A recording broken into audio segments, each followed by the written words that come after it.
KT Azteca here, Indigenous Network. I'm Claudia La Pacheca. Easy Clacaele right here. And Connect on the side. Right here. So today we're going to be talking about birth and how the birthing experience life has been systemized and institutionalized, and how it's been taking away the natural birth and it's been replaced through emergencies. Like it's an emergency to go have your baby when it shouldn't be. So that's our topic of today, birth. Want to talk a little bit, Ms. Pacheca? Yeah, so we usually talk about danza, and last time we talked about fry bread. So this is just another topic of reclaiming knowledge that has been lost. And through reclaiming that knowledge, it empowers us, our people, because in a way that ceremony of birthing is disconnected because of the procedures of the medical system. And the medical system creates, I feel, a disconnect from your body. Everything becomes so mechanical. I feel you become just another number on their statistics. However, we'll be sharing our story on both sides because we went towards the direction of birthing our first child, what would be considered a natural way, and we got the midwife, we even got a doula, and these were so that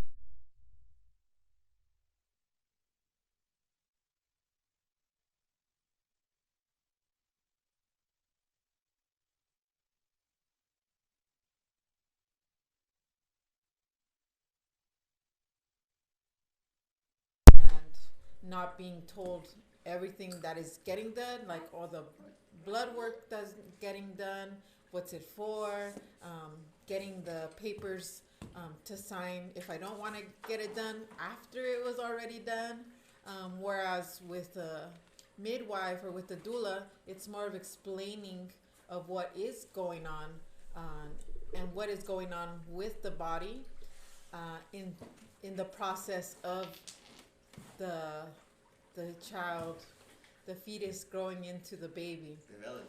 Um, Yet there was some stress factors that I couldn't handle, and a couple of them were that our original midwife had to shut down. It was, I think, so our baby was due in September, the first week of September, and our birthing center was going to close down in June. So we got a message saying, hey, I won't be able to serve you anymore. So we had to get transferred to another county for another birthing center. So that was stress enough. And then another added stress is that we had to move. So to move because our complex was going to be turned into a parking lot. So it added another added stress of gentrification that was out of our control. Everything was really out of our control. And essentially, we had to move along because there's nothing else we could do but move along. And so, with our second midwife, my blood pressure was getting too high, and so she did a test. Well, of course, the protein test, which was always being made, and then so there was traces of protein in my urine. So it was two things that weren't good: high blood pressure that wouldn't go down, plus the protein trace in my urine. So she did another sampling of my blood for my liver, and so that made her send us to the emergency room because I had a high chance of getting preeclampsia, and that's what it was, preeclampsia. And so that's already dangerous for a woman who is birthing to get preeclampsia, because what happens is that the baby is at risk, and so is the mother. And so when there is a risk of death, obviously it's an emergency. And it's an emergency. And so we got the same testing done at the hospital, and I was told that I would get induced or a C-section. So we waited for the results, and within a couple minutes we received the results, and there was no time for an induction.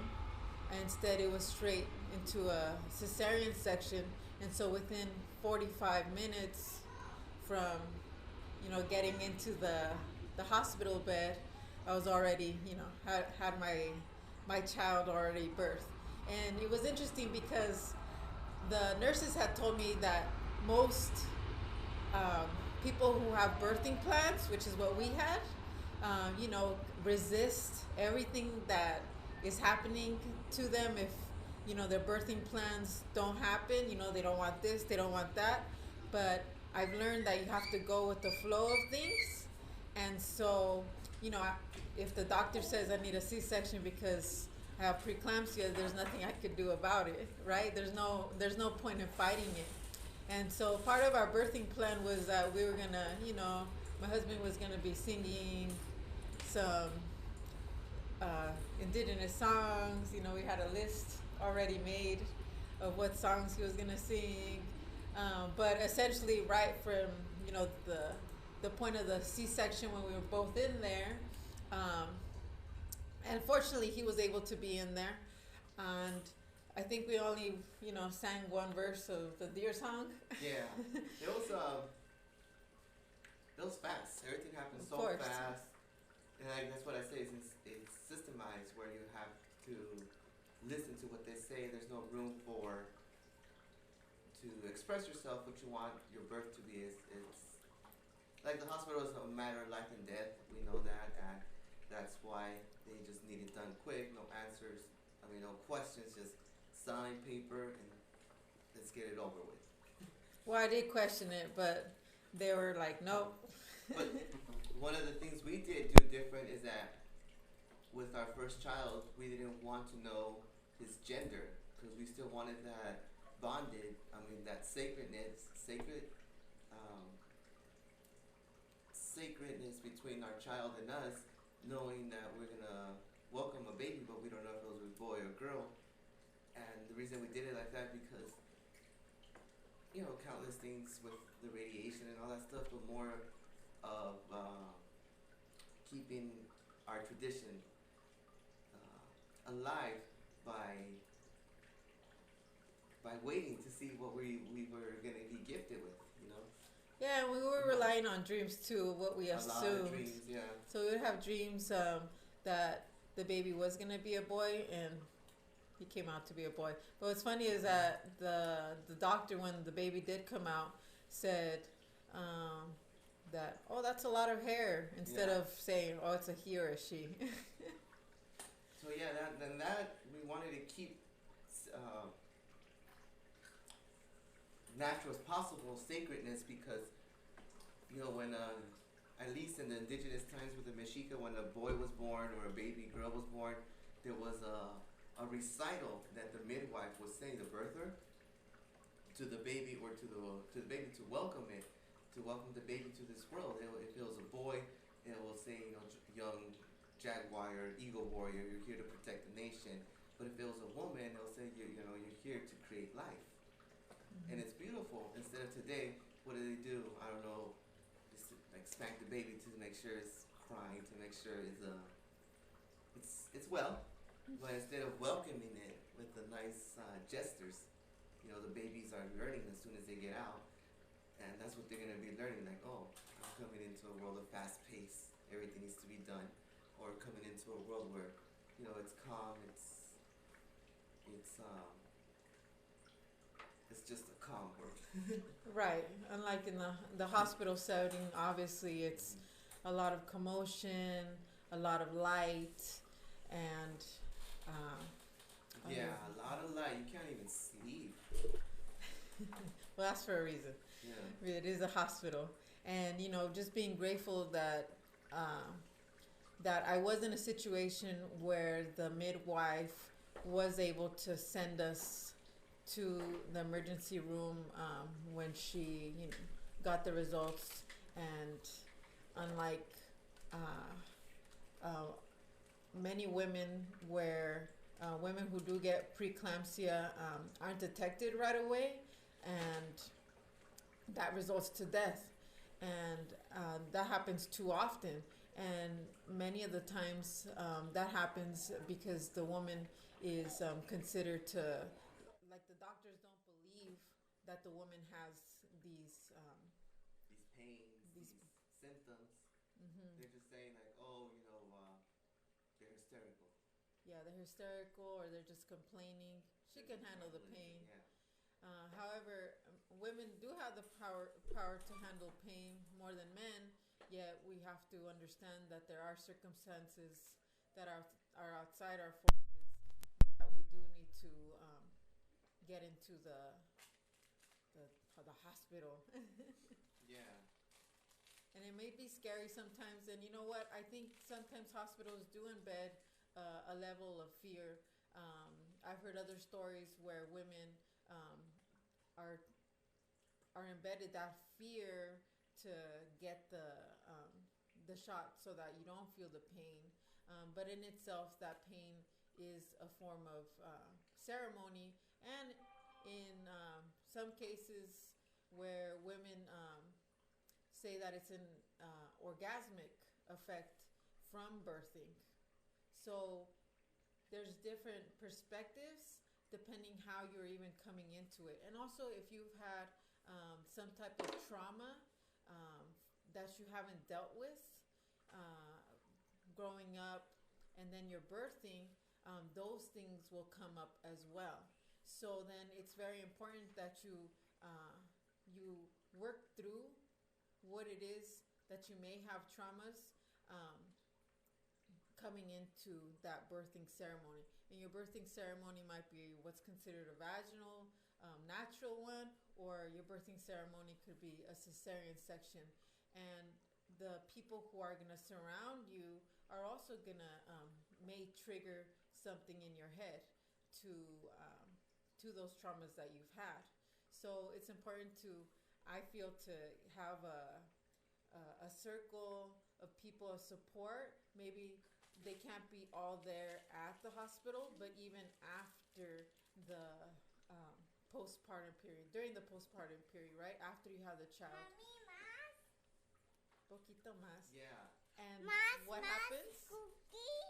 is that when a woman doesn't Mommy, get that más support, cookies. when she doesn't get that support, then that could lead to postpartum depression.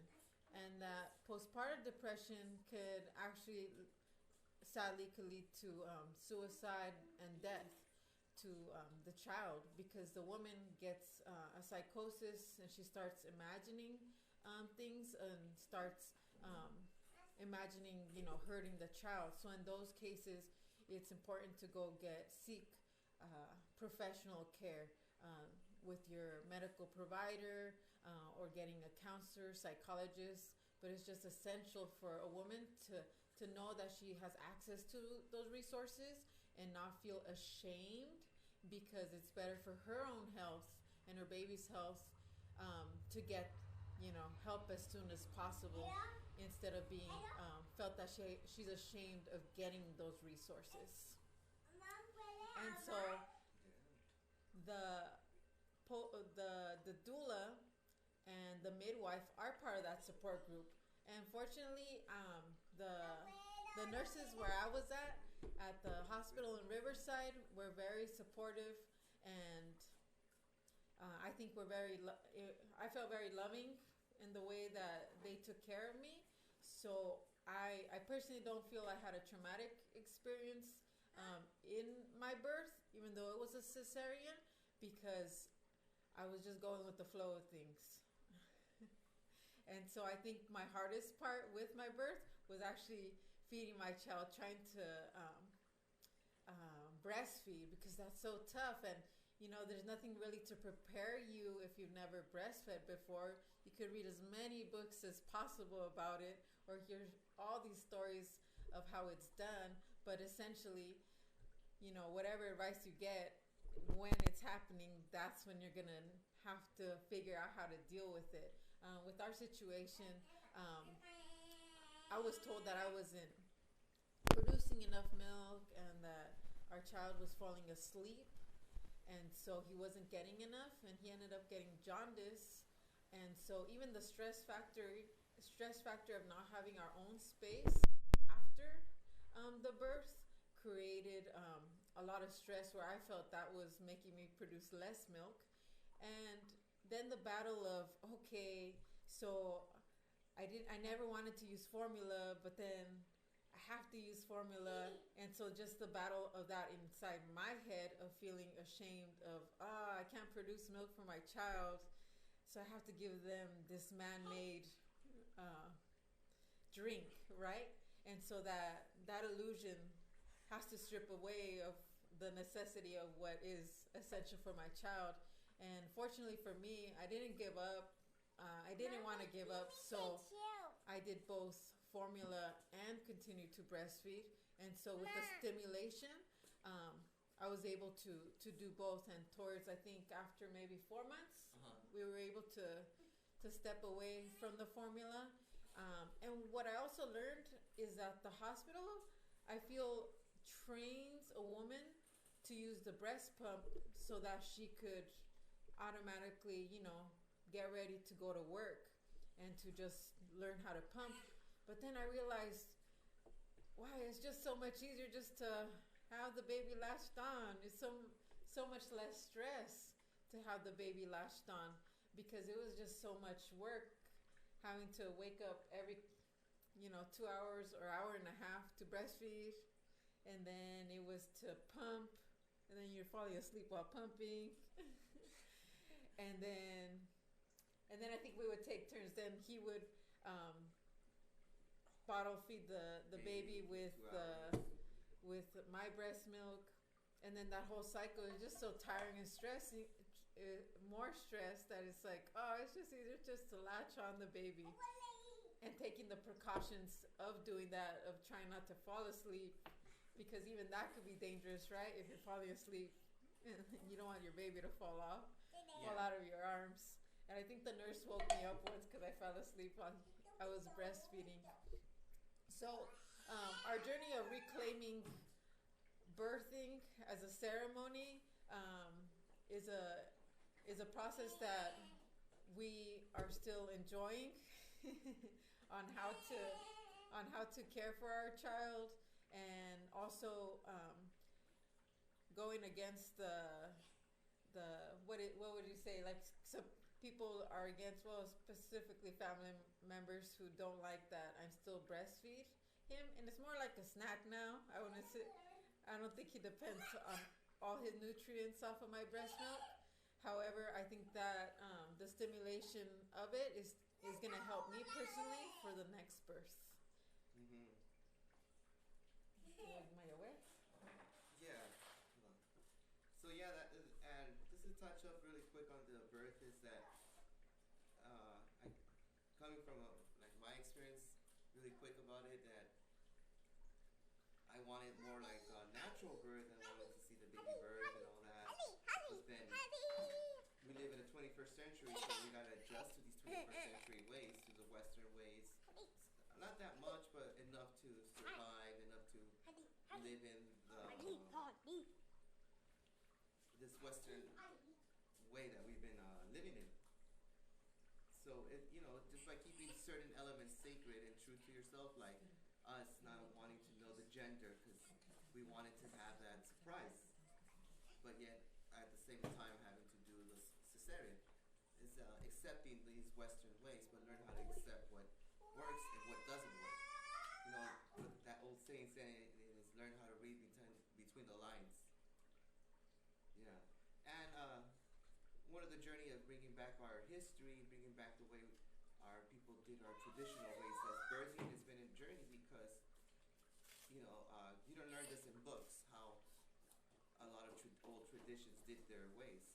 So one of the ways that danza was kept alive, we could tie it into birth, it was through the drum, through our passing it down, these traditions to father and son, mother and daughter, and it's just been advancing. Now when we evolve it, now it's been to a community.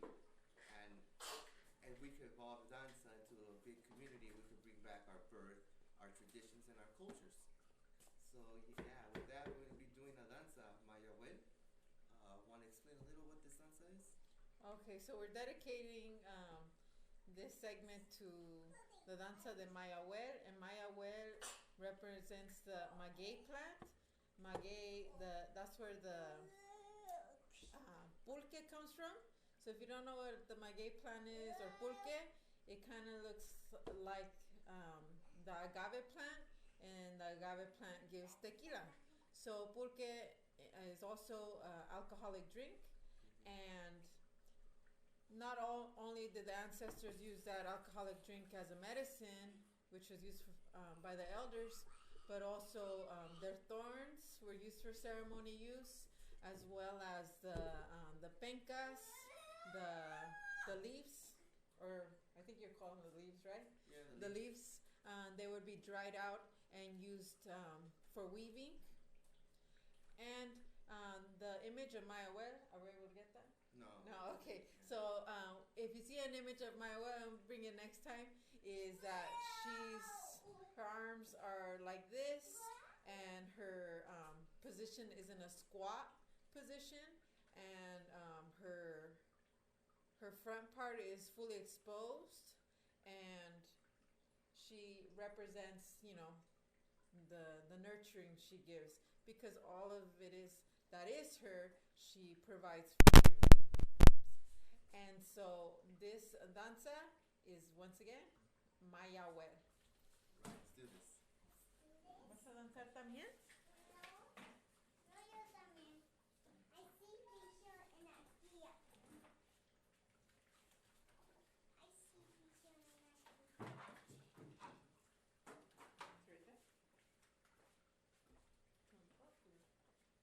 Yeah. And we'll be showing two flores and the base of this danza.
Yay, someone enjoyed it. I made it. I'm going to sit down and finish. Alright, you sit down right there. You're the co-host today. So yeah, that was my wedding. Like I said, we've been learning through the community. We've been learning a lot through the community. We've been learning through our maestros. We've been doing danza for quite a bit of while, so we understand how the culture and how everything has been surviving. And when I mean everything, everything's just the drum beat, the steps, all that, and how it's still tied into the loss of knowledge, the loss of education that our people provided for us. Simple as like birthing, just having a baby it's became so expensive we put a number and a value to everything, and then it becomes commercialized, and the essence of value dies out after that. The value of having a child, and it brings back to like the humanization of pets. You know, you see pets already in baby carriages, baby, anything that has to do with like baby material is pet material nowadays. Well, to some people, those are their babies, right? Right. So yeah. So that was our show for today. Yes, we'll see you all in 2 weeks. In the meantime, if you could join us on this weekend, we'll be at the not the Magnolia. We'll be in the Desert Veg Fest today, Saturday. At Coachella, at the Cal State San Bernardino Extension in Coachella. And that's from 10 a.m. to 6 p.m. Yeah, I know it's going to be vegan style, so all you vegans come out and enjoy a fried rice.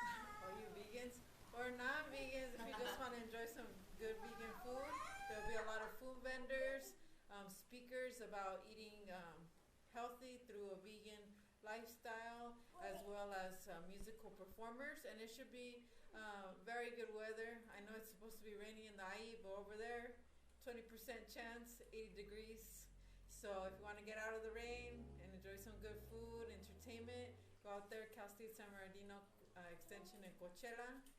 And then if you're not able to make it, Sunday at the Tyler Mall Farmers Market, 8:30 a.m. to 1 p.m. every Sunday. And anything else? You know that we do have La Vida Verde, but that's on May 19th in Whittier, California. So we're everywhere. Other at the Southern California location, we're gonna expand soon to all over California. And also our danza practices every Monday, 6:30 to 8 p.m. At 3842 Tibbet Street, near the corner of Arlington and Magnolia. And that, of course, is all ages, all genders. Everyone's welcome. If you've never had danza practice before, or you're an OG in danza, doesn't matter. Come on by, teach us something.